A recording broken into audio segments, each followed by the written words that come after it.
everybody, welcome back to my channel. It's your friendly neighborhood makeup hobgoblin here, and today we are doing the thing that most people wouldn't dare do. I'm going to rank my Pat McGrath palettes. I know. I only currently own 4 motherships and a quad, but there is a 5th mothership that I once owned, and then a 6-pan palette that I once owned. So let's get those 2 out of the way. So at the bottom of my ranking, we're gonna put number 1, Mothership 1, Subliminal. I had that back in 2018, I wanna say. I hated the mattes. I only really bought it for the bluey purple duochrome shade. And I was able to find a dupe of that shade from Nabla, and I hated the yellow. I just didn't like the palette. Maybe if I tried it again now, it would be different, but I remember I got it on Poshmark for a good deal, and then I sold it immediately on Poshmark. It wasn't for me, so she goes on the bottom.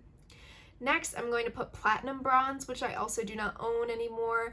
I bought that palette twice, trying to really like it because they got marked down a lot. This was when she was doing the holiday 6-pan palettes with the cardboard. And there were like 2 shades I really liked from that palette, and I believe I have them as singles. But it was more of the neutral taupe palette. I found that it was too dark for my liking at the time, and I just never ever used it, and I sold both of the ones that I had. So those are the bottom 2. And let's get into the ranking of things that I own. So first up, this is in last place. This is the Pat McGrath Interstellar Icon Quad. Now, I think she's going to get decluttered. I want to say this was the first Pat McGrath palette that I purchased since trying those other 2 back in the day, and I think I was just attracted to the color story. There's something about like jewelry grunge, like the blue with the aubergine. I'm not sure why I'm drawn to this, or why I was drawn to this, but I have not used it. I've swatched it, but I have virtually not used this palette, so for that reason, she is out. She is not on my favorites list. She is in 5th place for the palettes that I currently own. Next, we're going to get into the big motherships. So in 4th place, we have this. Can you guess what it is? No, let me stop. This is going to be the Pat McGrath Divine Rose palette.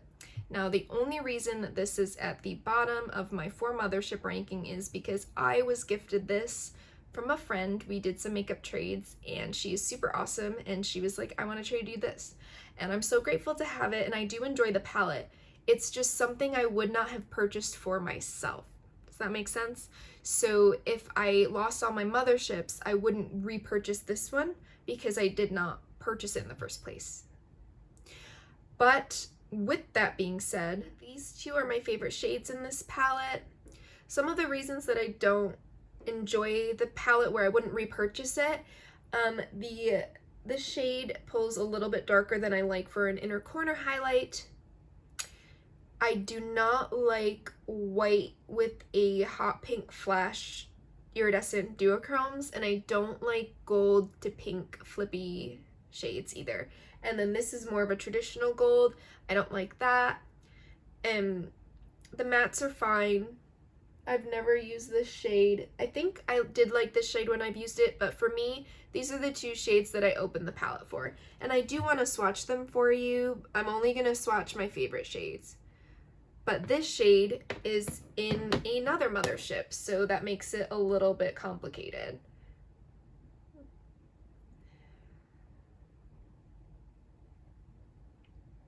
I have some old swatches on because I accidentally filmed the first version of this video in slow motion, so I have to refilm. So those are my reasons as to why Divine Rose 1 is at the bottom of my mothership palette ranking. So it's number 4. In 3rd place, this used to be my only mothership, and she got knocked down a few notches. This is the stunning, what is this? Bronze, no. What's this called? Midnight Sun. I almost said Midnight Seduction. Okay. Midnight Sun. This is like a jewel-toned fall grunge rainbow dream. But for me, that means I don't use it very much. I don't like orange and I don't like yellow. I think I bought the palette for like these two shades. I don't know why I did that. I did get this for $80 on Sephora, so I did save some money and I'm glad I got it on sale. For that price, I would get it again because it was a good deal. The inner corner highlight is light enough. It's a tone that I really like. I've really enjoyed some of the looks that I've created with these like everyday looks. With this quad, it's really go-to for work, and then you get these fun shades. I do feel like I could create I think I did a pretty like pumpkin queen look using these shades. Ooh. But this shade is the same one that was in Divine Rose, so that makes me sad. And I honestly can't even tell you if I've used this blue. Looking at the palette, I don't really have a favorite shade. I just have some most used shades. So I'm not going to swatch any mattes because that's kind of boring, but I guess I'll just swatch my like everyday shades, and then let's swatch the blue, and then we'll swatch that sparkly one because it's in both, but it's one of the reasons I enjoy the palette.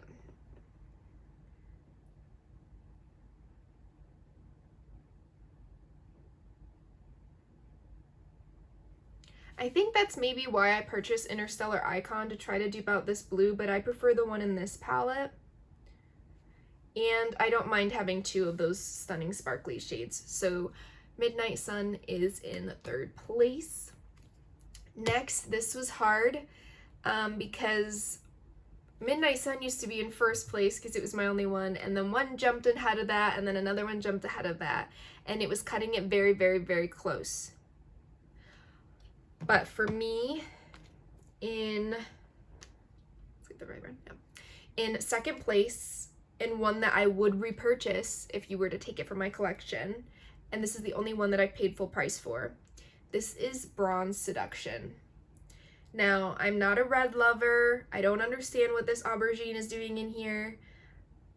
But when I tell you I've used this palette almost every single day for work, my only complaint is that this shade has a little bit of a gold flipped, like a gold hue to it, and therefore I don't love it on my inner corner, but it does work, but it's not my preferred first choice. I will dip into another palette over this one. I don't know what she's doing, but this brown and the crease and these two shades on the lid are honestly my favorite look ever. I love this green duochrome thing. I think it's so, so pretty. This shade is also really pretty. I just don't like it paired with the green. I have yet to use the red, but I'm not really into that, so I don't know how much use I'll get out of it. So for me, loving 4.5 shades, it's not worth it like that, but I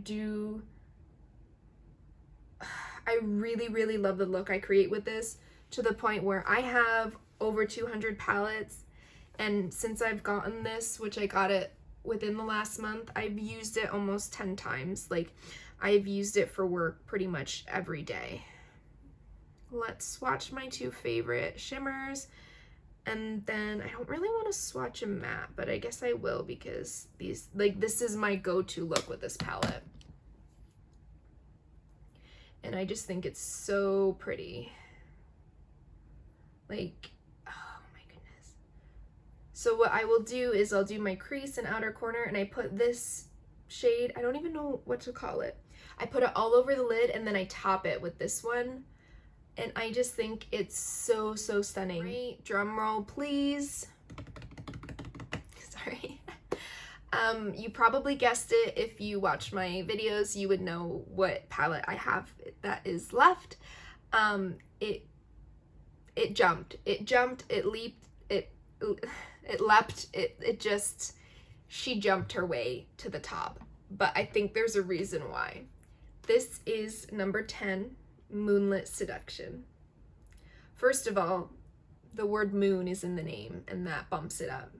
Second of all, this inner corner highlight is my perfect shade. I love the light, bright white. I'm wearing it today. I am wearing this palette on my eyes. I have the tutorial. It should be going up after this. I love that. This brown is a really good like deepening shade, but not too dark, and I like that it's more neutral. If I could, I would change out the mattes and I'd put more of a brown, like a neutral brown in there, mid-tone brown, but it's still workable. And then you get 5 exciting shimmer shades. Now, this is not her baked formula like all the other palettes had for that final quad. However, I find these are more consistent.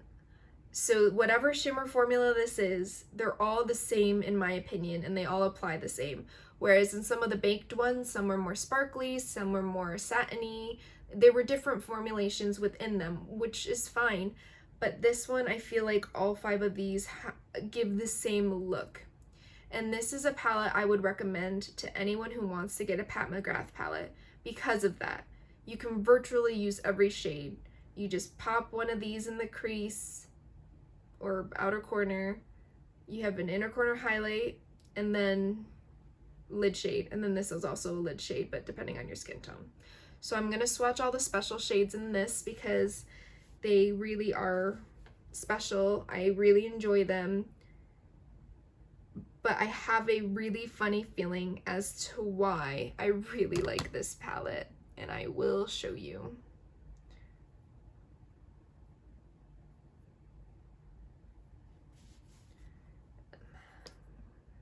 This one, and then I'm gonna swatch my inner corner highlight shade. Let me redo this one. I don't think that's accurate. Okay. Look at them. Just wet and intense, really pretty. Like I said, the only thing I would change is a crease shade. However, if you have other Pat McGrath palettes or any other makeup, you have other crease shades. You can use your bronzer. You can buy a single. I have Pat McGrath Statuesque that I've been pulling in, and I think it's perfect. If you're a collector, you probably have that. If you own any other makeup, you definitely have some form of a neutral brown that you can use. But the reason I think I'm so biased with this palette is because it reminds me of something. I feel like this palette has a sister who had a high reign in the year 2016, 2017. And I will show you her. Now they're not dupe palettes, but they are sisters to me, and I think that's why I really like it. And it's this. This is the Manny and MUA Makeup Geek collab. God, I loved this palette. I used it so much. I used to put this red in my crease and this on the lid. I don't want to talk about it. No, they are not dupes. And of course the Manny palette has all the matte transitions that this one doesn't, but I feel like you get the similar thing. You've got your inner corner highlight, you've got some more neutral lid shades, you've got your Insomnia, and then you've got the reddy burgundy crease shades, and then you've got a deeper brown matte. Now I'm not saying that they're the same because they're not, but the vibe it emulates, the color story it gives me, I feel like they are so similar, and that's why I really like this one, and that's why it jumped ahead so quickly in my ranking. I don't think any of the palettes are worth full price. I feel like you should get them on sale, you should get them with the gift card, you should get them with the Sephora card. Ask for it as a gift, but yeah, I would say this one's my favorite, and I would definitely be really upset if this were to leave my collection. Honestly, the top 2 would really hurt me. The other 2 right in the middle, and then the quad I think I am gonna declutter, but this palette is so good. I'm excited for everybody that I've spoken to that they're gonna wait till the after Christmas 30% off sale. I think you're gonna love it. But yeah, and you finally have a gold that's not that really warm yellow gold. It's just so pretty. The only thing is these shadows are kind of squishy, so they're a little bit more delicate. But that is it. That is my ranking. Did you think that this would have been my number 1? What would be your number 1? What is your least favorite Pat McGrath palette?